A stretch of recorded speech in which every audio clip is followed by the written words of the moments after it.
Assalamualaikum warahmatullahi wabarakatuh. Perkenalkan, nama saya Kiki Ulasari, NIM 20531083 dari kelas PAI 6D.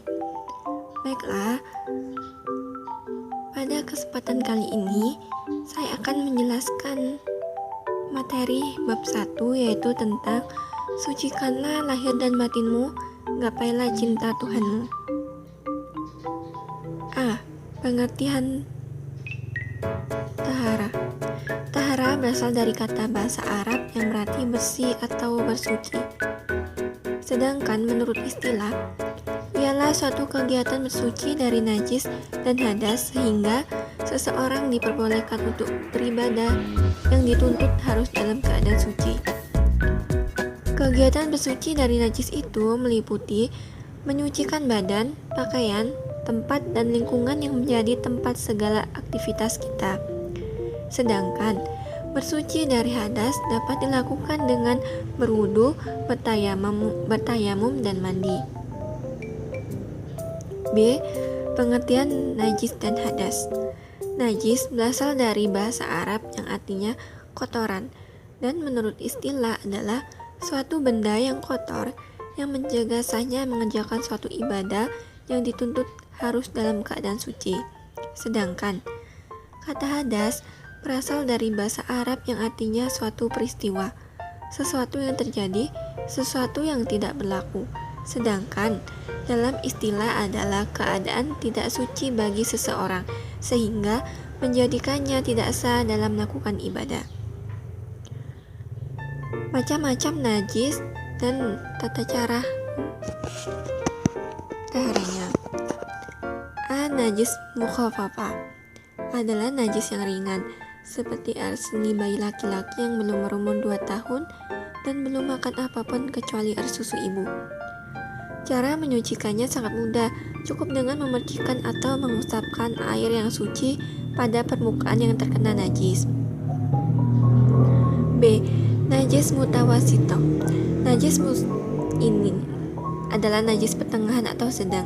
Yang termasuk najis ini adalah bangkai binatang darat yang berdarah sewaktu hidupnya, darah, nanah, muntah, kotoran manusia dan binatang, arak atau khamar.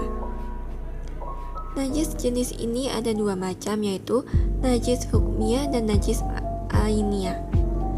Najis hukmiyah adalah najis yang diyakini adanya tetapi tidak nyata wujudnya atau zatnya.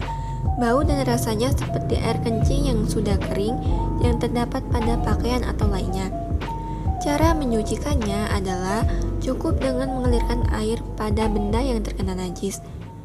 Jika seandainya bekas najis yang sudah dicuci sampai berulang-ulang masih juga tidak dapat dihilangkan, maka yang demikian itu dapat dimaafkan. Sedangkan najis ainiyah adalah najis yang tampak wujudnya dan bisa diketahui melalui bau maupun rasanya.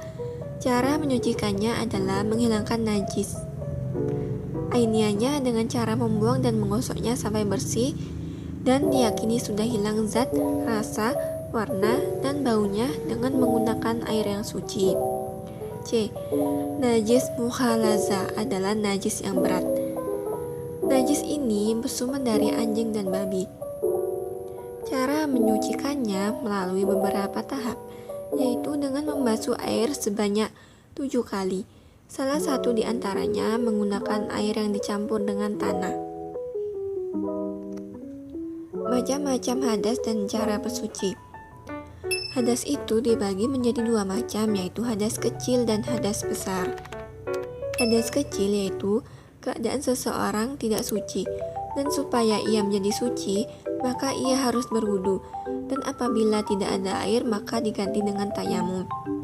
Hal-hal yang menyebabkan seseorang berhadas kecil ialah 1. Karena keluar sesuatu dari 2 lubang, yaitu kubul dan dubur. 2.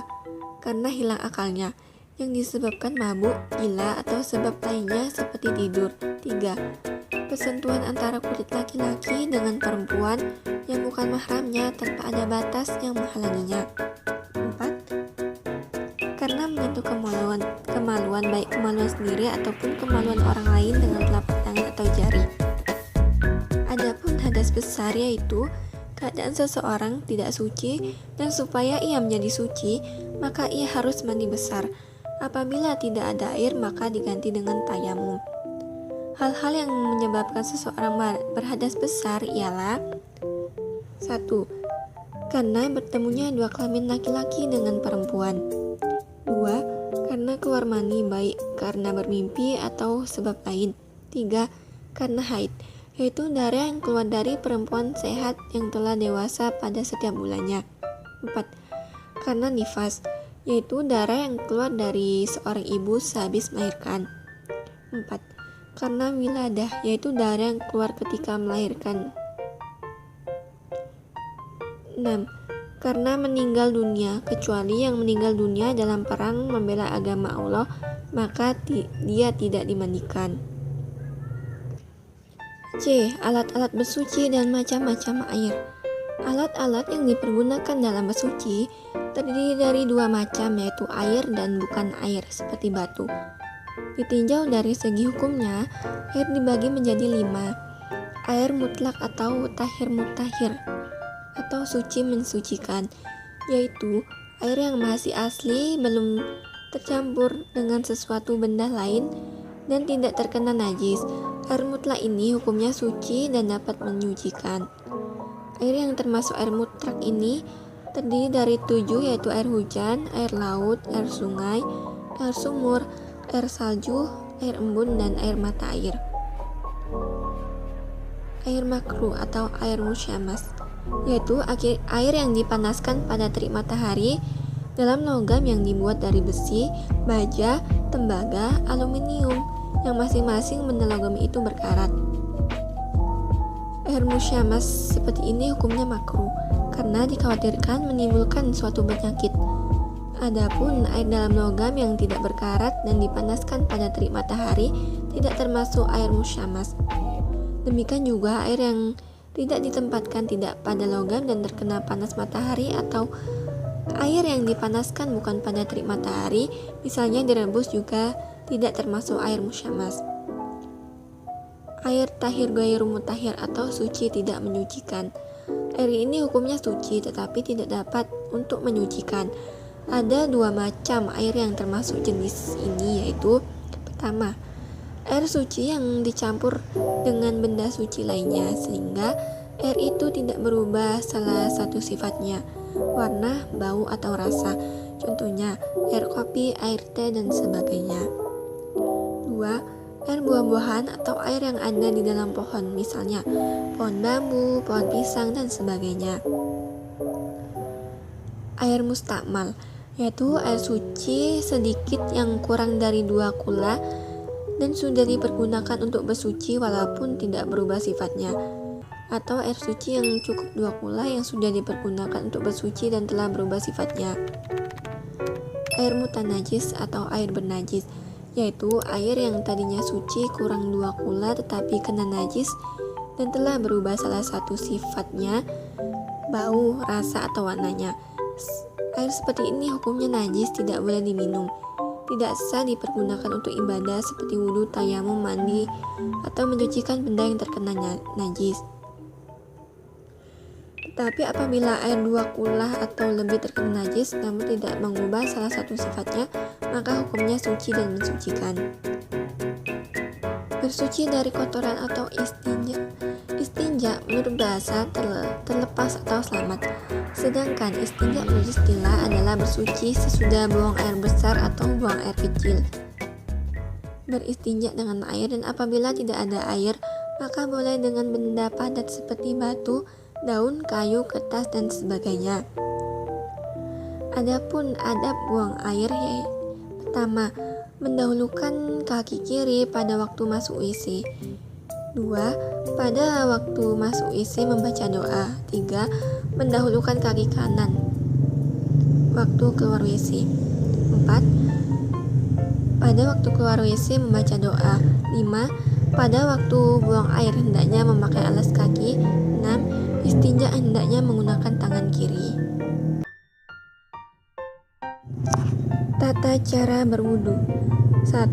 Niat wudu, yaitu niatnya Nawaitu du'a li rafa'il hadasil ashori fardolillahi ta'ala. 2. Mencuci kedua tangan dan sela-sela jari hingga pergelangan tangan. 3. Berkumur.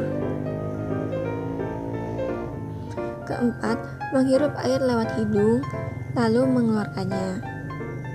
5. Membasuh wajah, mulai kening hingga dagu. 6. Membasuh kedua lengan kanan dahulu, dimulai dari pergelangan luar sampai sikut, dan bagian dalam lengan sampai pergelangan dalam. 7. Membasuh sebagian kepala. 8. Membasuh telinga bagian luar dan dalam. 9. Membasuh kedua kaki kanan dahulu sampai mata kaki. 10. Doa sesudah wudhu.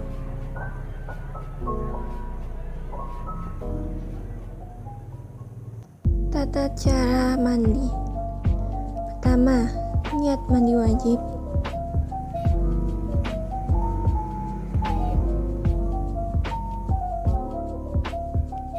2. Membersihkan kedua tangan masing-masing dilakukan sebanyak 3 kali. Ketiga, membersihkan kemaluan dan kotoran dengan tangan kiri. 4. Berwudu dengan sempurna. 5. Mengguyur kepala dengan air sampai ke pangkal rambut. 6. Mencuci kepala dan menyela-nyela rambut. 7. Mengguyur seluruh tubuh lalu bersihkan dari atas kepala hingga ujung kaki dengan sabun dan sampo.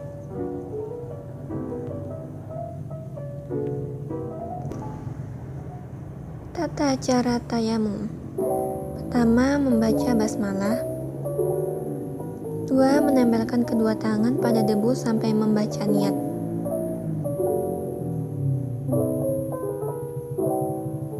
3. Kedua tangan ditiup atau dikibaskan agar debu menempel tidak terlalu tebal. 4. Usapkan kedua telapak tangan ke wajah seperti saat wudhu hingga merata. 5. Menempelkan kedua tangan pada debu lagi, usahakan pada tempat yang berbeda. 6. Kedua tangan dikibas atau ditiup seperti langkah nomor 3.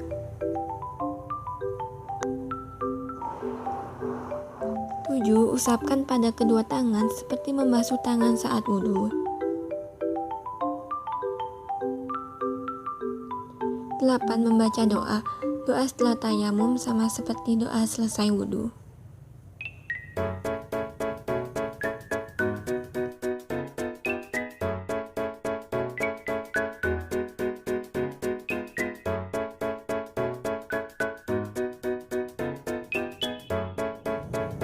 Adapun fungsi tohara dalam kehidupan. Pertama, menjaga kebersihan lingkungan tempat tinggal.